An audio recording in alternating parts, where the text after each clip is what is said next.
Have you ever wondered how a simple act of kindness could change the course of someone's life? Today, I'm sharing the story of Carol, a widow in her 60s, whose ordinary life turned extraordinary one late night in Medford, Oregon. This story is about loneliness, unexpected friendships, and a moment of courage that saved lives. Before we dive in, hit that like button, and in the comments tell me where you're watching from.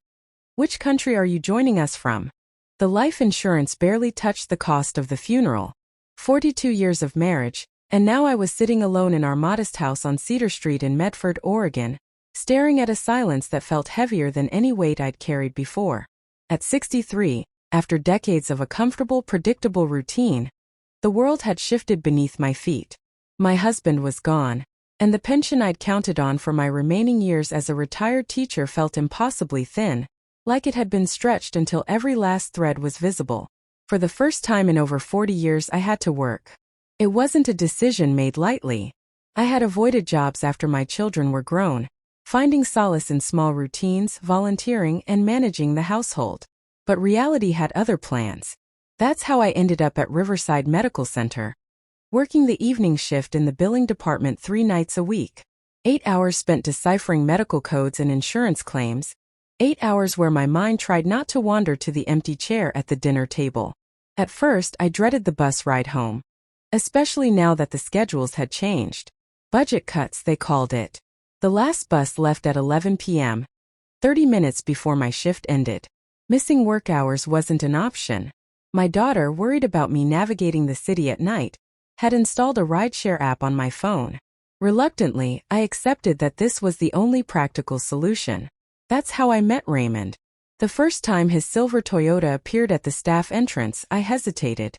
He looked older than his profile picture suggested. Hair streaked with gray, lines etched deeply around his eyes. The parking lot was dim, the night heavy with the hum of streetlights and a few lingering cars. Still, his 5-star rating gave me enough reason to climb into the back seat, muttering my address. "Long shift?" he asked, a kindness in his voice that seemed almost fragile. "Every Tuesday, Thursday, and Saturday," I replied, watching the streets of Medford pass by. "Been driving long?" "About 3 years," he said. "Lost my job at the timber mill when it closed. This keeps me afloat." There was something in his tone, an echo of resilience I recognized in myself. We had both been knocked down by life, yet here we were, getting up and moving forward because what else could we do? I offered a quiet apology for the mundane exchange. He met my eyes in the rearview mirror and said softly, "Thank you. Most people don't." "Carol," I corrected, and he nodded, as though hearing my name properly mattered. "Raymond," he replied, the corner of his mouth lifting in a faint, almost imperceptible smile. It was small, yet it carried warmth I hadn't realized I'd been craving. The next week, the same car, the same driver. By the 3rd week, it became clear he was waiting, logging in just before midnight, ensuring he'd be the one to pick me up. Our conversations were brief at first, the weather, traffic, minor complaints about hospital coffee. But slowly, week by week, the silence between us grew comfortable, and the words deepened. He shared about his family. A wife who had left, taking their grown daughter, tired of financial struggles, and a new granddaughter he'd only seen in photos. I shared my own life, the long years of teaching, the quiet grief of losing my husband, the phone calls from my daughter in Colorado that kept me tethered to family, even if miles apart. One October night, as rain streaked the windshield and the city lights reflected off wet asphalt, Raymond mentioned, almost as an afterthought, "My daughter just had a baby. I haven't seen her yet, only pictures." I reached forward instinctively, placing my hand on his shoulder. "She'll come around," I said softly, though I wasn't certain if I believed it. From then on, small gestures became our ritual. A few extra dollars here, a cup of hospital coffee there. Each act of kindness built trust, connection, and a quiet companionship neither of us expected. We didn't talk about loneliness. It hung between us, acknowledged without words. As November crept in, cold and early, I started bringing him hot drinks, first coffee, later hot chocolate. On those drives through the darkened streets of Medford, sipping warm cups, sharing stories of work, life, and random passengers, I realized something profound. In a world that had knocked us both down, Small gestures, shared attention, and genuine human kindness could still build bridges between strangers. Little did I know, the life lesson that began with coffee and conversation was about to evolve into a test of courage, trust, and vigilance that would change the course of both our lives. At the time, I thought Raymond was simply a kind driver helping an old woman get home safely. But just days later, he noticed something outside my house that I had completely missed. And if he hadn't spoken up that night, I might not be here to tell this story. By the time winter settled over Medford, my routine had become predictable. 3 evenings a week at Riverside Medical Center. The same desk. The same flickering fluorescent light above my workstation. The same quiet exhaustion that came with working later in life, when your body no longer bounces back the way it once did. And always the same ride home. Raymond. He was never late. His silver Toyota always waited near the staff entrance, engine idling softly, heater already running. There was comfort in that consistency, something grounding after hours spent buried in numbers and claims that had nothing to do with real healing. One Thursday night, as I settled into the back seat, he glanced at me through the rearview mirror and frowned slightly. "You all right, Carol?" he asked. "Yes," I replied, surprised. "Why? You look tired tonight. More than usual." I smiled faintly. "It's nothing. Just one of those days." He nodded, but I noticed he drove a little slower than usual, careful over the slick roads. Outside, the city looked washed out, streetlights blurring in the mist. Halfway home, he cleared his throat.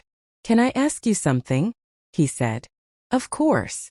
Have you noticed anyone around your house lately?" His voice was casual, but his eyes stayed focused on the road. I frowned. "What do you mean?" "Anyone lingering. Parked too long. Walking past more than once." I thought for a moment. "No. It's a quiet street. Always has been." He nodded again, but this time his jaw tightened slightly. "Probably nothing," he said. "Just something I noticed." I didn't press him. I assumed he was being protective, or maybe projecting his own worries onto me. After all, driving at night teaches you to see danger everywhere. Still, that night, when I stepped out of the car and waved goodbye, I paused longer than usual on the porch. The house felt darker than it should have. I told myself I was imagining things. Over the next few weeks, Raymond mentioned it again, always gently, never alarming. "There was a car down the block tonight," he said once. "Could be a neighbor's guest." Another time, "That porch light of yours flickers. Might want to fix it." He wasn't trying to frighten me. If anything, he seemed to be choosing his words carefully, as if weighing each one before letting it out. I, on the other hand, began noticing small things I had previously ignored. The way the side gate sometimes wasn't fully latched. The crunch of gravel late at night when I hadn't ordered anything. Once I found a flyer tucked into my mailbox that I didn't remember seeing earlier that day. None of it was enough to call the police. None of it made sense on its own. But together they formed a quiet unease that followed me through the house like a draft. One Saturday night, I stayed later than usual at the hospital. A system outage had backed everything up, and by the time I logged out, the parking lot was nearly empty. Raymond was already there. "Sorry," I said as I climbed in. "Long night." He didn't answer right away. Instead, he leaned forward slightly, peering past the windshield toward the street. "That car again," he murmured. "What car?" I asked, my chest tightening. "The dark one. Parked near your place. Same spot as last week." I felt a chill that had nothing to do with the weather. "You didn't tell me that," I said quietly. He exhaled slowly. "Didn't want to worry you unless I was sure." As we drove, my thoughts spiraled. Had someone been watching me? Learning my routine? Or was this all coincidence, stitched together by fear and loneliness? When we reached my house, Raymond didn't drive off immediately. "Carol," he said carefully, "I don't want to scare you, but I've been driving nights for years. You learn patterns. And lately, something about yours doesn't sit right with me." I swallowed. "What are you saying?" "I'm saying," he replied, "if you ever feel unsafe, even a little, call me. Day or night." The sincerity in his voice left no room for argument. "Thank you," I whispered. That night, sleep came slowly. Every sound felt amplified. The heater clicking on, the wind brushing against the siding, the distant bark of a dog. For the first time since my husband's death, I realized how vulnerable I truly was. Not weak, vulnerable. And as I lay there, staring at the ceiling, one thought kept repeating in my mind. What if Raymond hadn't been paying attention? I still believed nothing truly bad could happen to me. But the following week, a single moment in a grocery store parking lot proved how wrong I was. And once I understood what was really happening, there was no turning back. The grocery store parking lot had never frightened me before. It was well lit, familiar, and usually busy enough to feel safe, even late at night. I had stopped there dozens of times after work to pick up something small: milk, bread, a carton of soup, before heading home. That night I only needed one thing. I remember thinking I would be in and out. Raymond waited in the car as I stepped inside, promising it would only take a few minutes. The store felt unusually quiet. A handful of customers moved through the aisles, their carts echoing softly against the tiled floor. I paid, tucked the receipt into my purse, and pushed the doors open. The cold air hit me first. Then the silence. Raymond's car was still parked near the entrance, engine running. But as I walked toward it, I sensed movement behind me. Not footsteps exactly. Presence. I slowed without meaning to. So did it. My heart began to beat harder, louder in my ears. I told myself not to overreact. People walked to their cars all the time. There was nothing strange about that. Still, I didn't turn around. When I reached Raymond's car, he was already stepping out. "Carol," he said sharply. "Get in. Now." The tone of his voice snapped me out of my hesitation. I opened the passenger door and slid inside just as a shadow passed under the nearest streetlight. Raymond didn't confront the man. He didn't shout or chase. He simply stared. Through the windshield I saw him clearly for the first time. Mid-40s. Hood pulled low. Hands shoved into his jacket pockets. He stood too close to where I had been walking, pretending to check his phone. Raymond closed his door and started the car. "Do you know him?" I asked, my voice barely steady. "No," he said. "But he knows you." The words sent a chill through me. Raymond drove us home without another stop, checking the mirrors more than usual. Neither of us spoke. When we reached my house, he didn't drop me off at the curb. He pulled into the driveway and turned off the engine. "That was the same man," he said quietly. "I'm sure of it." I clutched my purse. "What does he want?" "I don't know," Raymond replied. "But he's been watching. That much I do know." Fear settled into me fully then. Not panic, but something colder and heavier. "What should I do?" I asked. "Tonight." He looked at me. "You're not staying alone." I hesitated. Pride tried to surface, the old habit of minimizing my needs. Raymond saw it and shook his head. "This isn't about independence," he said. "It's about safety." He drove me to a small motel near the highway. Nothing fancy but clean and well lit. He walked me to the door, waited until I was inside, and stood there until I locked it behind him. "Call me if you hear anything," he said. "Anything at all." I barely slept. Every sound jolted me awake. The air conditioner, passing cars, voices in the distance. My mind replayed the image of that man under the streetlight again and again. The next morning Raymond called. "I think we need to go to the police," he said. At the station, the fluorescent lights felt harsher than the hospital's. A detective listened patiently as we explained everything: my routine, the car, the man in the parking lot. "Do you recognize him?" the detective asked. I shook my head. Raymond described the car in detail. The detective nodded, scribbling notes. "Have you noticed anything missing?" he asked me. I thought for a moment. "No," I said, then paused. "Wait." I remembered the unlocked gate, the flickering porch light, the flyer. Suddenly, none of it felt random anymore. "We'll increase patrols," the detective said. "But until we have more, be cautious." As we left the station, my legs felt weak. "I never thought this could happen to me," I said softly. Raymond looked at me.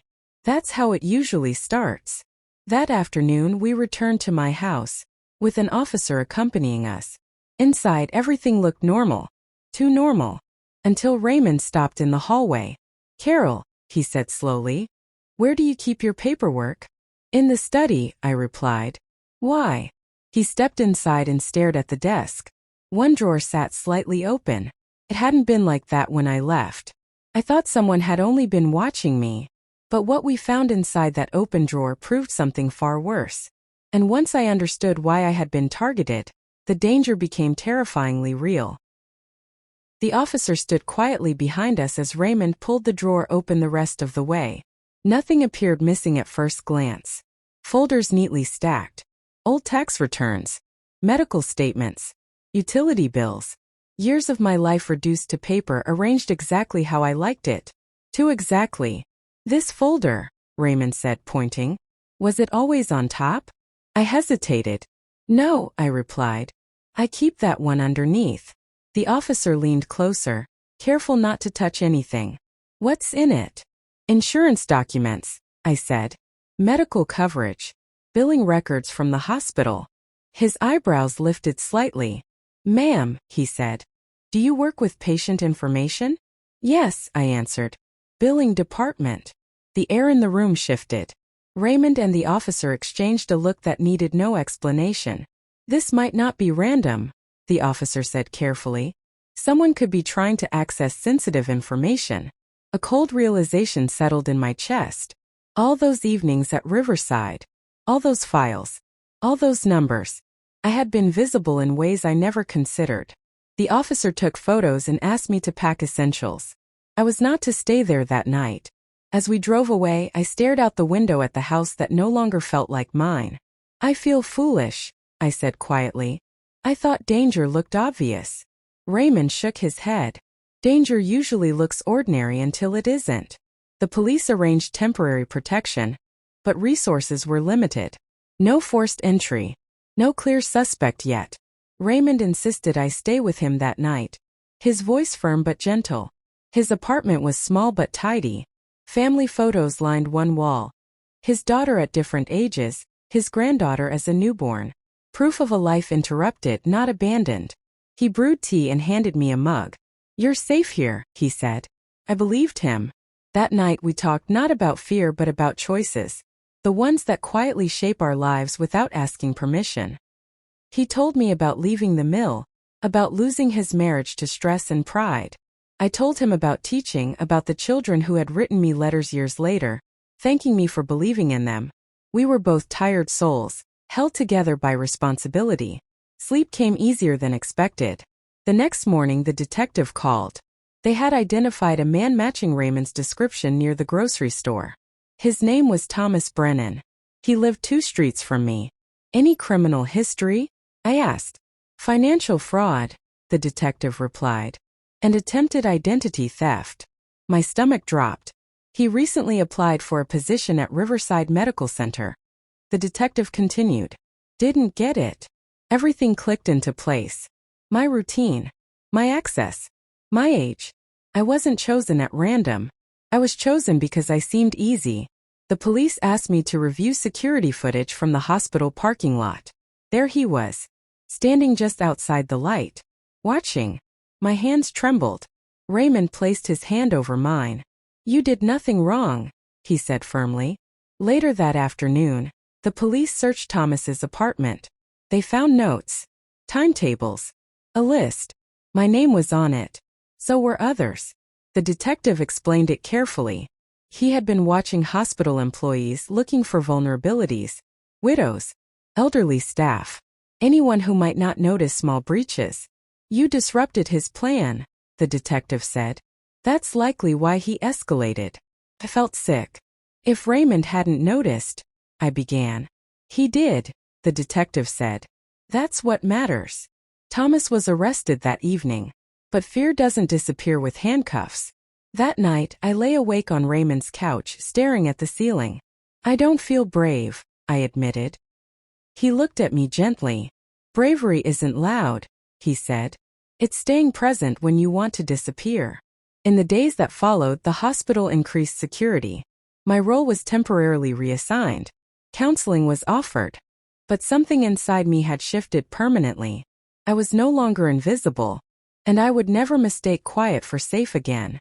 I believed the arrest meant the nightmare was over. But what the police uncovered next revealed just how close I had come to something far worse. And how one final decision would determine my future. The detective waited until I was seated before he spoke. That alone told me the news wouldn't be gentle. Mrs. Carroll, he said, folding his hands on the table between us, there's something else we need to discuss. Raymond stood near the window, arms crossed, silent but alert. When we searched Mr. Brennan's apartment, the detective continued, we found more than financial records. My chest tightened. What kind of more? I asked.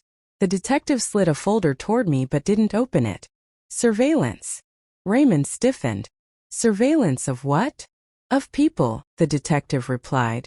Specifically, hospital employees. My hands trembled as I rested them in my lap. He had photographs, the detective said slowly. Printed schedules. Notes about routines. I swallowed hard. Mine. Yes, he said. Yours were the most detailed. The room felt suddenly too small. He documented when you arrived home, when your lights went off, how long you stayed inside before leaving again. He noted when packages were delivered, when neighbors were away.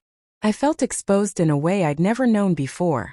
He wasn't just stealing information, I whispered. No, the detective said. He was planning. The word echoed. Planning. I thought of my quiet evenings. The way I'd stood at the sink washing one plate, one cup. The comfort I'd taken in routine. All of it had been observed. Why didn't you tell me this earlier? I asked. The detective hesitated. Because once we did, we couldn't guarantee you'd feel safe enough to sleep. He wasn't wrong. Raymond pulled out a chair and sat beside me. How long? He asked. How long had he been watching her? Approximately 6 weeks, the detective replied. Maybe longer. 6 weeks. That meant summer. That meant before the bus schedule changed. Before Raymond. A chill ran through me. He planned to break in, the detective continued. Not just for documents. We believe he intended to intimidate you. Possibly threaten you into silence if you ever noticed discrepancies. And if that didn't work? Raymond asked quietly. The detective didn't answer. He didn't have to. Silence said enough. I excused myself and went to the restroom. I stared at my reflection, barely recognizing the woman looking back. Older. Yes. But not weak. Not careless. Just human. When I returned, the detective explained the next steps. Temporary relocation. Continued monitoring. Court proceedings. Words stacked on top of words, none of them fully landing.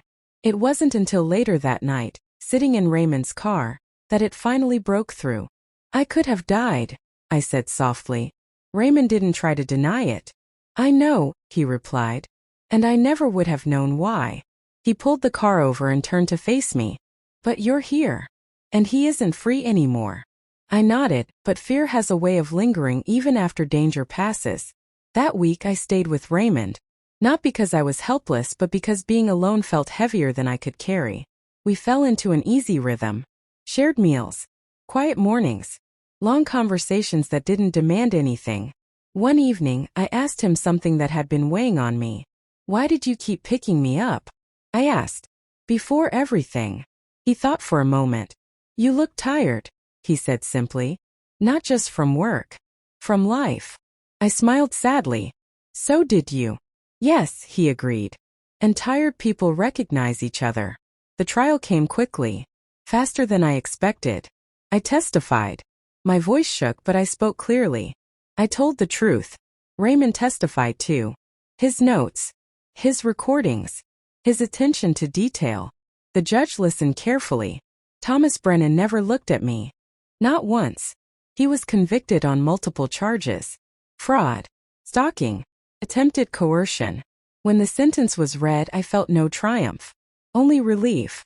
And grief. For the version of myself that had believed danger always knocked loudly. Months passed. I returned to my house eventually, but not unchanged. I installed better locks. Motion lights. Cameras. But more importantly, I stopped shrinking. I spoke up at work. I questioned inconsistencies. I asked for help when something didn't feel right. I learned that safety isn't about fear. It's about awareness. One evening, as Raymond drove me home, I noticed something. You don't drive nights anymore, I said. No, he replied. I took a daytime route. Hospital contract. That's wonderful. He smiled. Sometimes doing the right thing opens doors you didn't know existed. As he pulled up to my house, I felt something unfamiliar. Peace. Not because nothing bad had happened, but because something good had. I thought surviving meant returning to normal, but what happened next forced me to redefine what normal even meant, and how one unexpected bond would turn into the family I never planned to have. The first night I slept alone again, I didn't turn off every light like I used to. I left the hallway lamp on, the porch light too. Not because I was afraid someone would come back, but because I no longer felt the need to prove I wasn't afraid. Fear had already taken enough from me. The house on Cedar Street felt different now. Familiar yet altered. Like returning to a place after a storm and realizing the walls still stood. But something inside you had shifted. I began noticing things I hadn't before. The quiet hum of the refrigerator at night. The way the floorboard near the hallway creaked if I stepped just right. The distant sound of cars passing on the main road. Before, those sounds had blended into the background of routine. Now they reminded me that I was alive. Aware. Present. Raymond checked in every morning for the first week. Not with questions. Just simple messages. Good morning, Carol. Did you sleep okay? Coffee today? Sometimes I replied with long answers. Sometimes with just a heart emoji. He understood both. At work things were changing too. The hospital held mandatory meetings about security, about patient privacy, about reporting anything unusual. People whispered in hallways, eyes darting when certain names were mentioned. But no one whispered when they looked at me. They looked at me with something else. Respect. My supervisor pulled me aside one evening. You did the right thing, she said. You stayed sharp. You spoke up. I nodded, unsure how to respond. For most of my life, I tried to stay unnoticed. Be helpful, be quiet, don't cause trouble. Now I understood something I'd never learned in all my years of teaching or billing or simply surviving. Staying quiet doesn't always keep you safe. Sometimes it makes you invisible. And invisible people are easy targets. One night after work, Raymond suggested we stop by a small diner just outside Medford. The kind with cracked vinyl booths and coffee that never seemed to cool. We sat across from each other, steam rising from our mugs. I've been thinking, he said carefully. That usually means something important, I replied. He smiled. My daughter called again. My heart lifted. That's wonderful. She wants to come visit, he said. With the baby. I reached across the table and squeezed his hand. That's not just wonderful. That's healing. He nodded, eyes shining. I don't know if I deserve it. Raymond, I said gently, none of us earn love by being perfect. We earn it by showing up when it matters. He didn't argue. That winter passed quietly. No headlines. No court dates. Just slow rebuilding. On Sundays I started cooking again. Real meals. Not just soup from a can or toast eaten standing up. Sometimes Raymond joined me. Sometimes he didn't. There was no pressure. That was the beauty of it. Trust without demand. One evening as we cleared dishes he said something that surprised me. You know, if you ever wanted to stop working nights, I'd understand. I looked at him. I'm not ready yet. He nodded. I thought you'd say that. I spent too long shrinking my world, I said. I won't do that again. And I meant it. I walked more. Talked to neighbors. Attended a community meeting for the first time since my husband passed. I even introduced myself to the new family 2 houses down. Fear loses its power when you refuse to let it define your borders. The first time I saw Thomas Brennan's house again, the police tape was gone. The truck was gone. The windows were dark. It was just another empty building now. It didn't own me anymore. One night, as Raymond drove me home, he said quietly, "You changed." "So did you," I replied. "I don't just listen anymore," he said. "I engage. I notice people." "That's how it starts," I said. Seeing each other. We pulled into my driveway, and for the first time since all of this began, I didn't rush to get inside. I stood there under the porch light, breathing in the cool air, feeling steady. "I used to think kindness was small," I said. "Something polite. Something optional." Raymond waited. "Now I know it's powerful," I continued. "It saved me. And it saved you." He smiled softly. "And it's still working." I went inside that night feeling something close to hope. Not the loud kind. The quiet kind that settles in your bones and tells you, you're going to be okay. I thought surviving the danger was the hardest part, but learning how to live fully afterward turned out to be the real challenge. And just when I thought life had finally slowed down, something unexpected knocked on the door. The knock came on a Sunday afternoon.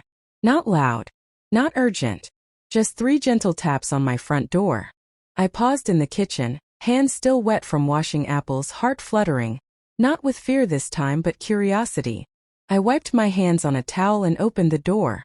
Raymond stood there, holding a small paper bag and looking more nervous than I'd ever seen him.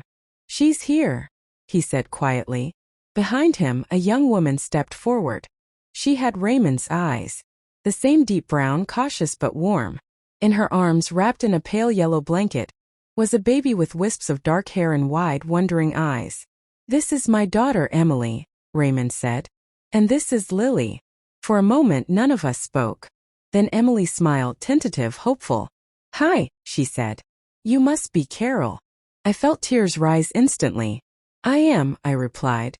"And you must be the reason your father smiles so much lately." Her eyes softened. We sat in the living room, sunlight pouring through the windows like it had something important to say. Emily watched me carefully at first. I could tell she was measuring me, not suspiciously, just cautiously. Life had taught her to be careful. "I've heard so much about you," she said finally. "From Dad. And from the court documents." I nodded.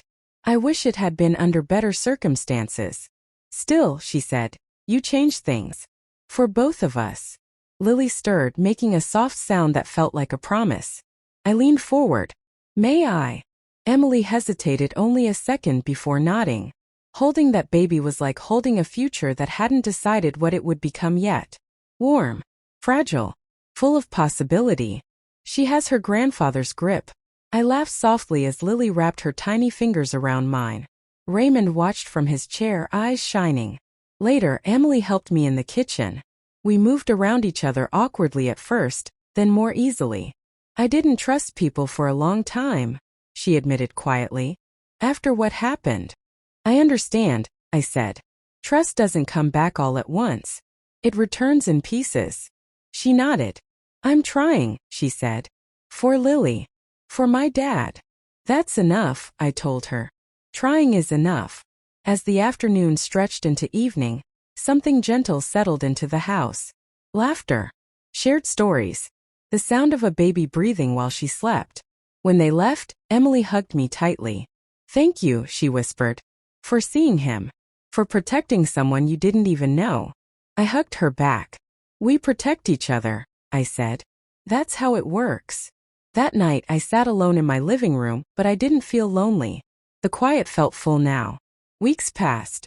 Emily began calling, asking for advice, sharing small victories, sleepless nights, baby milestones.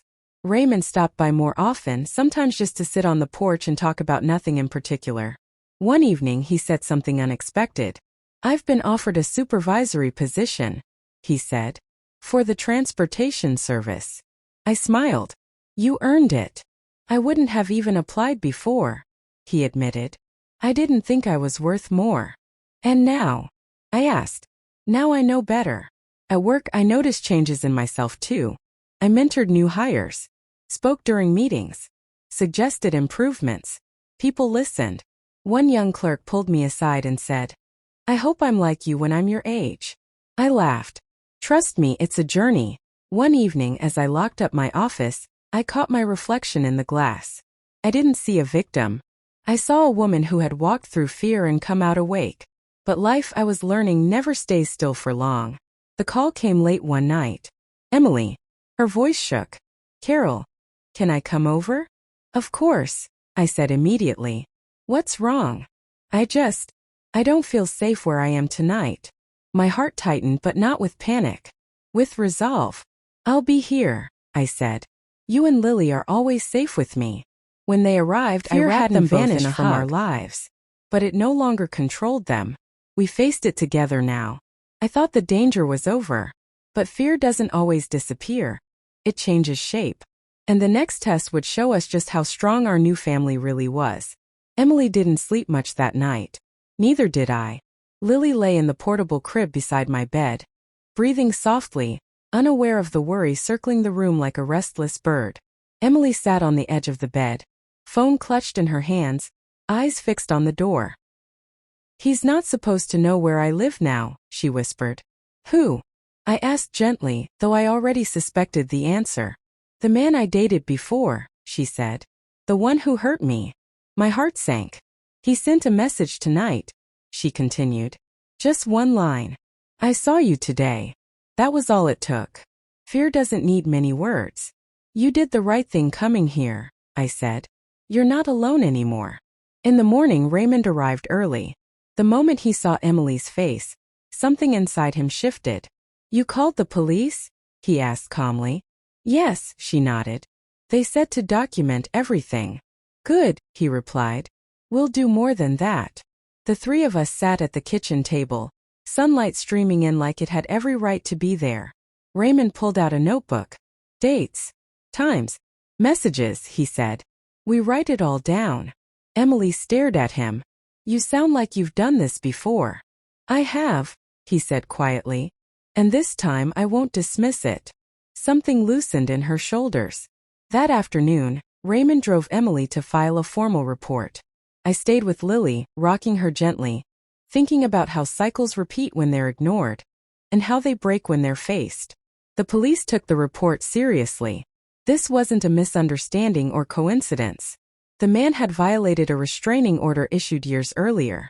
There would be consequences. Still, fear doesn't vanish just because paperwork exists. That evening, as I prepared dinner, I noticed a car idling across the street. Dark. Unfamiliar. My pulse quickened, but I didn't freeze. I called Raymond. "Someone's outside," I said calmly. "I don't recognize the car." "I'm 2 minutes away," he replied. "Lock the doors." I did. Every one of them. By the time Raymond pulled in, the car was gone. But the message was clear. Emily trembled that night, holding Lily close. "I hate that this keeps happening," she whispered. "I feel like I bring danger with me." I took her face in my hands. "You don't bring danger," I said firmly. "Danger follows people who refuse to be controlled. That's not your fault." The next day, the police increased patrols near my house. Cameras were installed at Emily's apartment. The man was located and questioned. The system, imperfect as it was, began to move. That weekend, something unexpected happened. Neighbors started showing up. Casseroles, cookies, quiet check-ins. A woman from 3 houses down said, "We look out for each other here." I realized then that safety isn't just locks and lights. It's community. A week later, Emily's phone buzzed with a notification. The man had been arrested for violating his restraining order. She collapsed into a chair, sobbing, not from fear this time but release. Raymond knelt beside her. "It's over," he said. "He can't hurt you." She nodded, clutching his hand like an anchor. That night, as Lily slept peacefully, we sat together in the living room. "You know," Emily said softly, "for the first time in years I feel protected." Raymond smiled sadly. "I wish I'd done that sooner." "You're doing it now," I said. "That matters." In that moment, I understood something profound. Healing doesn't erase the past. It rewrites the ending. I thought protecting each other was the final chapter. But life had one more lesson to teach us. About courage, about closure, and about choosing hope even after fear. Time has a way of softening sharp edges. Not erasing them, but rounding them enough so you can hold the memory without bleeding. Spring came to Medford gently that year. The trees along Cedar Street bloomed without asking permission, as if reminding me that life doesn't wait for us to feel ready. Emily and Lily moved back into their apartment after the arrest. Not because fear was gone, but because confidence had returned. Raymond helped install new locks, new lights, cameras. This time we did it together. One afternoon, Emily stood in the doorway of her apartment, keys in hand, shoulders squared. "I'm not running anymore," she said. And I believed her. Raymond's life shifted too. He stopped driving nights completely. The transportation service promoted him officially, benefits, stability, and a schedule that allowed him to be present for his family. One evening he showed me a photo on his phone. Emily and Lily at the park. Sunlight in their hair. Laughter frozen in time. "I never thought I'd get this back," he said quietly. "Sometimes," I replied. "Life gives us a second chance we didn't know how to ask for." At work, the hospital settled into a new normal. Stricter protocols. Better oversight. The audit I'd once feared became the thing that protected others. I train new staff now not just in billing codes but in awareness. "Trust your instincts," I told them. "If something feels wrong, say something." They listened. One evening as I walked out at the end of my shift, I passed the maintenance hallway. For a moment my heart raced, then steadied. The fear no longer owned that space. I did. Raymond still drove me home some nights. Not because I needed him to, but because we enjoyed the quiet conversation. One drive he asked me something unexpected. "Do you ever think about moving?" he said. "Starting fresh somewhere else?" I considered it. "No," I said finally. "This house saw me survive. I don't abandon places that held me up." He smiled. "That's brave." "It's honest," I replied. Emily invited me to Lily's first birthday party. Streamers. Balloons. A cake far too big for a 1-year-old. When Lily smashed her hands into frosting and laughed, I laughed too, harder than I had in years. "Your family," Emily said simply, handing me a cup of coffee. And just like that, it was true. Later that evening, as guests filtered out and Lily slept in her crib, Emily sat beside me on the couch.